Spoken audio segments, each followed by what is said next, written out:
ለዩናይትድ እንግዲህ አመቺ ሳምንት የሆነ ይመስላል። ዩናይትድ ከሌሎች ቡድኖች እንግዲህ ለየት ብሎ ሰኞ እንደሚጫወት እንግዲህ ሁላችንም እናውቃለን። ሌሎች ቡድኖች እንግዲህ ተጫውተዋል። ከሱ ፊት ያሉት እንግዲህ ከሱ በቴብሉ ከፍ ያሉ ቡድኖች ነጥብ ጥለዋል። ዩናይትድ በዚህ አጋጣሚ ወደ አምስተኛ ወይ ደግሞ ወደ አራተኛ የሚሄድ እድል አለው። እንግዲህ ማቲያስ ኩኛ መጠነኛ ጉዳቶች አሉበት የሚል ነገር ተሰምቷል። እስቲ ስለዚህ ጉዳይና ስለ ኤቨርተን ጨዋታ በዚህኛው ሳምንት ደግሞ ነጥብ ስለጣሉት ቡድኖች እናወራና ዩናይትድ ነጥቡን ቢያሳካ ምን ያህል ከፍ ይላል የሚለው ነገር አብረን እናወራ።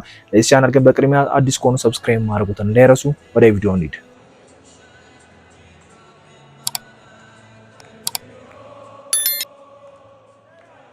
የ12ኛ ሳምንት የእንግሊዝ ፕሪሚየር ሊግ እንግዲህ ከኢንተርናሽናል ብሬክ በኋላ ተመልሷል። ከኢንተርናሽናል ብሬክ ሲመለስ ግን አስገራሚ ውጤቶችን ተመልክተናል። ማንቸስተር ሲቲም ተሸንፏል፣ ሊቨርፑልም እንደለመደው እንግዲህ ተሸንፏል። እነዚህ ሁለት ቡድኖች እንግዲህ ከማንቸስተር በላይ ናቸው። ዩናይትድ ከሱ በላይ የሆኑ ቲሞች እንግዲህ ነጥብ ሲጥሉ ሲሸነፉ የመጀመሪያ አይደለም። ቶተንሃም በአርሰናል በ4-1 ተሸንፏል። በርንሞዝም አቻ መውጣት ችሏል። በዚህ በኩልም ደግሞ ሰንደርላንድ ተሸንፏልና እነዚህ 4-5 ቡድኖች እንግዲህ የዩናይትድ ነጥብ ጥለዋልና ዩናይትድ ትልቅ አጋጣሚ የተፈጠረለት ቪላ ነው ከሱ በላይ እንግዲህ አሸንፎ እንግዲህ አራተኛ ደረጃ ላይ የተቀመጠው። የቪላና የዩናይትድን የነጥብ ልዩነት ስንመለከተው 3 ነው። ዩናይትድ ኤቨርተን የሚያሸንፍ ከሆነ ከቪላ እኩል ፖይንት ኖሮት እንግዲህ አምስተኛ ደረጃ ላይ መቀመጥ ይችላል። ግን ደግሞ ዩናይትዶች ኤቨርተንን ሲያሸንፉ ብዙ ጎሎች የሚያስቆጥሩ ከሆነ የአራተኛ ደረጃ መቀመጥ የሚችሉበት አጋጣሚ ይፈጠራል። ቪላ 4 ጎል ነው ያለው፣ ዩናይትድ ደግሞ 1 ጎል አለው። ምናልባት ጨዋታው 4-0 3-0 የሚያልቅ ከሆነ ዩናይትድ እዛ ቦታ ላይ መቀመጥ ይችላል። ግን ደግሞ ይሄን ያህል አሳሳቢ ነገር አይደለም። የጎል ዲፍረንሱ ውጤቱ እኩል ከሆነ አንድ ነገር ነው። ዩናይትድ አምስተኛ ላይ መቀመጡ ለዩናይትድ ትልቅ መነሳሳት ነው ብዬ አስባለሁ። ቶፕ 4 ውስጥ እንደምንገባ እንግዲህ አምናለሁ። በሚቀጥለው ሳምንት በ13ኛ ሳምንት ምናልባትም ዩናይትድ ለቶፕ 4 እንደሚፋለም በጣም ግልጽ ነው። ክሪስታል ፓላስ ነው፣ ከባድ ቲም ሊሆን ይችላል። ግን ደግሞ አዌ እንደሆነ አውቃለሁ። ግን ደግሞ የኤቨርተኑን ጨዋታ ስናነሳ ኤቨርተን እንግዲህ ከሜዳው ውጪ ተጉዞ ምን ያህል ጨዋታዎችን አድርጓል፣ ምን ያህል አሸንፏል ስንል እንግዲህ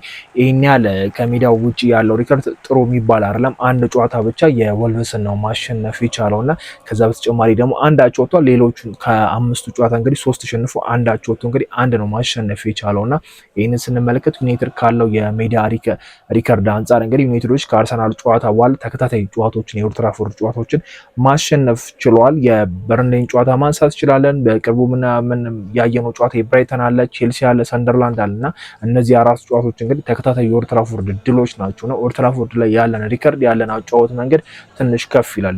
ሮበን አሞሪም ተናግሮታል ይሄን ነገር ደጋፊዎች ፊት የምናደርገውን ነገር ከሜዳ ውጪ ማድረግ አለብን የሚል አስተያየት እስከሚሰጥ ድረስ እንግዲህ የደረሰበት ነገር ነውና ዩናይትድ ኦልድ ትራፎርድ ላይ ኤቨርተንን ያሸንፋል ብሎ ለመናገር አሪፍ ነገር ሪከርዶቹ ያሳያሉና የኤቨርተንን ሪከርድ ስንመለከት የዩናይትድን ሪከርድ ስንመለከት ዩናይትድ ይህንን ጨዋታ በቀላሉ ያሸንፋል ማለት እንችላለን። ካለው ነባራዊ ሁኔታ አንጻር ደግሞ ዩናይትዶች ይህንን ጨዋታ ለማሸነፍ ይጫወታሉ ብዬ ማስባለሁ። ከነሱ በላይ ያሉት ከቴብሉ ከፍ ብሎ የተቀመጡት እንግዲህ ይህንን ጨዋታ ማሸነፍ አልቻሉም ወይ ደግሞ ነጥብ ጥሏል። በርንማውዝ፣ ቶተንሃም፣ ሰንደርላንድ የምንመለከት ሲቲ የምንመለከት ነጥብ ስለጣሉ ዩናይትድ ከነዚህ ቡድኖች ከፍ የሚልበትና የሚቀርብበት አጋጣሚ ይፈጠራልና ቼልሲን ስንመለከተው አሸንፎ 23 ፖይንት ነው ያለው። ዩናይትድ የሚያሸንፍ ከሆነ 21 ፖይንት ነው ያለውና ሁለተኛ ላይ ከተቀመጠው ቼልሲ የ2 ነጥብ ልዩነት ነው የሚኖረው። ከሲቲ ጋር ደግሞ የ1 ነጥብ ልዩነት ይኖራል። ከቪላ ጋር ደግሞ የጎል ልዩነት ብቻ ነው የሚፈጠርበት ብዙ ጎል ካላስቆጠረ ማለት ነው። ይህንን ስንመለከት ቀጣዮቹ የዩናይትድ 10 ጌሞች በጣም ቀላል ናቸው። ባለፈው ማንስተነው ነበረ። በዚህ ቀደም ከሰራላችሁ ቪዲዮ አንጻር ስካይ ስፖርት ባወጣው መረጃ መሰረት ከ20ዎቹ ቡድኖች 20ኛ ላይ ደረጃ ላይ የተቀመጠው ዩናይትድ ነው። በጣም ቀላል የሚባል ጨዋታዎች የሚያደርገው ዩናይትድ ነውና አርሰናል፣ ቼልሲ፣ ሲቲ፣ ቪላም ነጥብ የመጣል እድል አላቸው ከዩናይትድ ይልቅና ዩናይትድ ጨዋታዎችን በአግባቡ ማሸነፍ የሚችል ከሆነና ከሜዳ ውጪ ያለውን ሪከርድ የሚያሻሽል ከሆነ ሁለተኛ ደረጃ ላይ የማይቀመጥበት ምንም ሪዝን አለ ብዬ አላስብም። ቼልሲ ከአርሰናል ጋር ነው ኔክስት ዊክ የሚጫወተው። ስለዛ ቼልሲን የመብለጥ እድል ሊኖረን ይችላል። ቼልሲ ነጥብ ይጥላል ብዬ ማሰባለሁ። አርሰናል ጥሩ ፐርፎርማንስ ላይ ናቸው፣ ግን ደግሞ ደርቢ ናቸውና ሁለቱም ነጥብ ቢጥሉ ለዩናይትድ በጣም አሪፍ ነገር ነው። ቪላም ሲቲም ነጥብ መጣላቸው አይቀርም እያስባለሁ። ግን የኤቨርተኑ ጨዋታ በጣም ወሳኝ ነው። ኦልድ ትራፎርድ ላይ ዩናይትድ ምን ሊያሳየን ይችላል የሚለው ነገር በጣም ተጠባቂ ነው። ይህንን ውጤት አይተው ገብተው ዩናይትዶች ነጥብ ይጥላሉ። ሮበን አሞሪም በወኔ አይጫወትም የሚል እምነት የለኝም እና ጆሹዋ ዝርጊስ ይጀምራል ወይስ አይጀምረው የሚለው ነገር በአሁን በኩኛ መጠነኛ ጉዳት በተባለው ነገር እንግዲህ ይወሰናል ብዬ አስባለሁ። ማቲያስ ኩኛ ትንሽ የጉዳት አጋጥሞት ከክሪስማስ ኢቨንት ነገር ነው ያዘጋጁት ነበረ። ፕሮግራሙን ጥሎ እንግዲህ በቤቱ ፕሮግራሙን እንዲያከብር ነው የተደረገውና ከዩናይትድ ቡድኖች ጋር አላደረገም የሚል ነገር አለ። ዩናይትድ ግን ዛሬ ላይ እሁድ ላይ የለቀቀው የዩቲዩብ ቻናሉ ላይ ትሬኒንግ ሲያደርጉ እንግዲህ ማቲያስ ኩኛ እዛ ላይ ታይቷል እና ምናልባት የቅዳሜው ቪዲዮ ከሆነ እርግጠኛ አይደለሁም ግን ይህን ያህል መጥፎ የሚባል እንቅስቃሴ የሚያሳይ አይደለም። ጨዋታ ሚስ የሚያደርገው አይመስለኝም እና እረፍት እንዲያደርግ ነገር ነው ወደ ቤቱ ይላኩት የሚል መረጃዎች ነው ያሉት። ጨዋታውን ያምለጠው ወይስ ደግሞ ቤንች ሆኖ ይጀምራል፣ ስታርቲንግ ሌቨል ላይ ይጀምራል? ጥያቄ ምልክት ነው። ዞሮ ዞሮ ግን ዝርክዚ ይጀምራል አይጀምረው የሚለው ነገር አሁንም ጥያቄ ውስጥ ነው። ሴስኮ መጎዳቱን ተከትለው ዝርክዚ እድል ያገኛል አያገኝም እየተባለ ነበር። አሁን ደግሞ ማቲያስ ኩኛ ትንሽዬ መጠነኛ ጉዳት ነው የተባለው።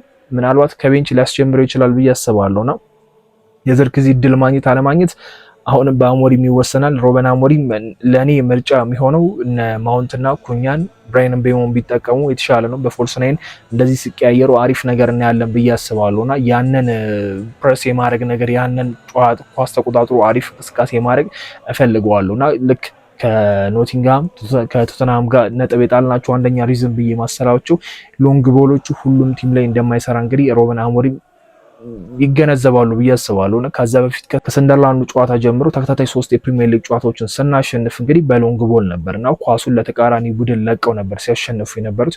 ኖቲንግሃም ጋር ግን ያ ነገር አልሰራም፣ ቶተንሃም ላይም ያ ነገር አልሰራም እና አሁን ቶተንሃም ከአርሰናል ያደረጉትን ጨዋታ ስትመለከቱ ምን ያህል ቶተንሃም መሀሉ ባዶ እንደነበር የሚያሳይ ነገር ነውና ዩናይትድ ያንን ነገር አልተጠቀመም ብዬ አስባለሁና እያንዳንዱ ታክቲክ ወይ ደግሞ ቴክኒክ ሁሉም ቲም ላይ እንደማይሰራ አሞሪም ሊረዱ ይገባል። ያንን 3-4-3 አሰላለፍ ይዘው ግን ደግሞ ኳስ ተቆጣጥሮ ኳስ ለቆ የሚለውን ነገር እንደ አማራጭ መጠቀም አለባቸው ብዬ አስባለሁና ፈርስት ሃፍ ሞክረው ፈርስት ሃፍ ካልሰራ ሰከንድ ሃፍም የሞከር እድላቸው ሰፊ ነው ብዬ አስባለሁ።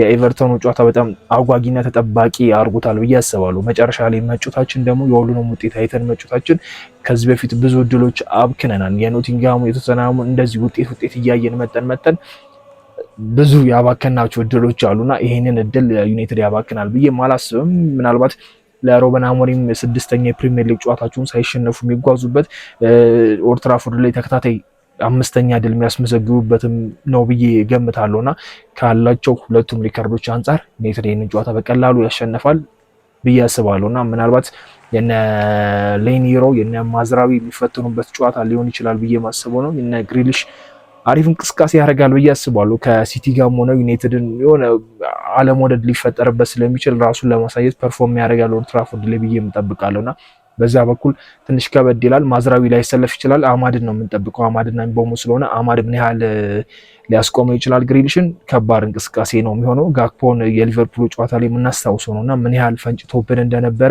ሁላችንም እናስታውሰዋልና ያ ነገር እንዳይፈጠር እንዴት ያስቆሙታል ሮበን አሞሪም? አማድስ የመከላከሉ ነገር እንዴት ነው የሚለውን ነገር የምናየው ነው የሚሆነው። ብራያን ምቤሞ አሁንም ከሱ ጎሎችንና አሲስት መጠበቅ ነውር አይደለም፣ የምንጠብቀው ተጫዋች ነው ብዬ አሁንም መናገር እችላለሁና የተለየ ነገር እናያለን። እነ ማውንት አሪፍ እንቅስቃሴ ከዚህ በፊት ያሳዩን የነበረውን ማቲያስ ኩኛ የብራይተኑን ጨዋታ ቢመልስልን የአርሰናሉን ጨዋታ ቢመልስልን በጣም ምናፍቀው እንቅስቃሴ ነው። አማድ ነው በሞም እንደዛውና እነ ብሩኖና ካስሜሮ ጥሩ እንቅስቃሴ ያደርጋሉ። ሮበን አሞሪም ከረፍት በኋላ ያለውን ጌም ማኔጅመንት እንዴት ይቆጣጠሩታል የሚለው ነገር በጣም ተጠባቂ ነው የሚሆነው። ባለፈው አውርተንበታል። ዩናይትዶች ከረፍት በፊት 11 ጎል ያገባሉ፣ ከረፍት በኋላ 14 ጎሎች ይቆጠርባቸዋል። ይህ ማለት ዩናይትድ ጨዋታውን ነጥብ ይመጣል፣ የመሸነፍ እድሉ ከረፍት በኋላ የመጣ ነገር ነው። ያን ደግሞ ስናነሳ ካስሜሮን አለማንሳት አንችልም። ስለዚህ አሁንም የካስሜሮ ነገር ወሳኝ ነው። ሮበን አሞሪም ጨዋታውን ከረፍት በኋላ እንዴት ይቆጣጠሩታል የሚለው ነገር አጓጊ ነው የሚሆነው። ከረፍት በፊት ጎሎችን ብናስቆጠር ከረፍት በኋላ መጨነቃችን የማይቀር ነገር ነው። ያ ደግሞ የብራይተኑ ጨዋታ ኤግዛምፕል ይሆነናል ብዬ መናገር እችላለሁ። ዌልቤክ ያችን ቅጣት ምት ካስቆጠረ በኋላ ወዲያው ነበር የቴስታ ሁለተኛ ጎል የተቆጠረብን። ከዛ ጨዋታውን ለመቆጣጠር ስንሞክር ነው ያንን 4ኛ ጎል አግብተን የተረጋጋ ነውና እንደዚህ አይነት አጋጣሚዎች እንደሚፈጠሩ ግልጽ ነው። ከረፍት በኋላ ያለውንም ጌም እንዴት ማኔጅ ያደርጋሉ ሮበን አሞሪም መጠብቀው በኤቨርተኑ ጨዋታ ጠብቀዋለሁ ብዬ ማስበው ነገር ነው። ካስሜሮ 90 ደቂቃ ይጫወታል። ሉጋርቴ አሁንም እንደለመደው ለዩናይትድ መጥፎ ተጫዋች ይሆናል። ዳሎስ የሚለው ነገር አጠራጣሪ ነገር ነው የሚሆነው። እነ ሌሳንድሮ ማርቲኔዝ በቤንች ላይ እመለከተዋለሁ ብዬ ማስበው ተጫዋች ነው። ቢያንስ በዚህኛው ጨዋታ ቤንች ላይ ያስቀምጧል ብዬ አስባለሁ። ኦልሬዲ አርጀንቲና ብሔራዊ ቡድን ሄዶ ትሬኒንግ ማድረግ እስከቻለ ድረስ ቤንች ላይ እንኳን ትንሽ ያላረ 90-80 ደቂቃ ላይ አስገብቶ ኦልድ ትራፎርድም ስለሆነ የሆነ ነገር ይፈጥርለታል ብዬ አስባለሁና ቤንች ላይ ሊቻን ማስቀመጥ እና ሊቻ እዛ ቦታ ላይ መገኘቱ ለቡድኑ ለደጋፊው ጥሩ ስሜት ይፈጥራል፣ ለሱም ጥሩ ስሜትም ጥሩ መነሳሳትም ይፈጥራል ብዬ አስባለሁ። ኔክስት ላሉ ጌሞች ሬዲ እሱ ማድረግ ግዴታ ነው። ወደ አፍሪካ ዋንጫ እነዛ 3 ተጫዋቾች መሄዳቸው ስለማይቀር ሉክሾ አዲስ ሚናም እንደሚሰጠው ስለምናውቅ ማርቲኔዝን ማዝራዊ ቦሞ እና አማድ ሳይዱ መሞከርና ወደ ሜዳ ለማስገባት መጣር አሪፍ ነገር ነው። መቸኮል የለብንም፣ ሪስክ አንወስድም ሲሉ ሰምተናል። ግን ደግሞ ሪስክ ሳይወስዱ የተወሰነ ደቂቃ 1ም 5ም በቃ አላርል ከ90 ደቂቃ በኋላ ፕላስ ባሉት ሚኒቶች ሊሳንድሮ ማርቲኔዝን ሜዳ ላይ ማስገባት ጥሩ ነገር ነው ብዬ አስባለሁ። ነገ ላይ ቤንች ላይ የምጠብቀው ተጫዋች ነው ከዝርክዚ የስታርቲንግ ሌቨል ይኖራል፣ ተቀይሮ ይገባል አይገባም የሚለው ነገር ምናየው ነው። ሜኑ እንግዲህ ትሬኒንግ አልቋል፣ ስለዚህ እናየዋለን ብዬ አስባለሁ። ማጉዌር የለም የዚህኛው ጨዋታ ላይ፣ ሴስኮም እንደምናውቀው አይኖርም። ሴኒ ላመንስም ጥሩ ፐርፎርም ያደርጋል ብዬ የምጠብቀው ተጫዋች ነው።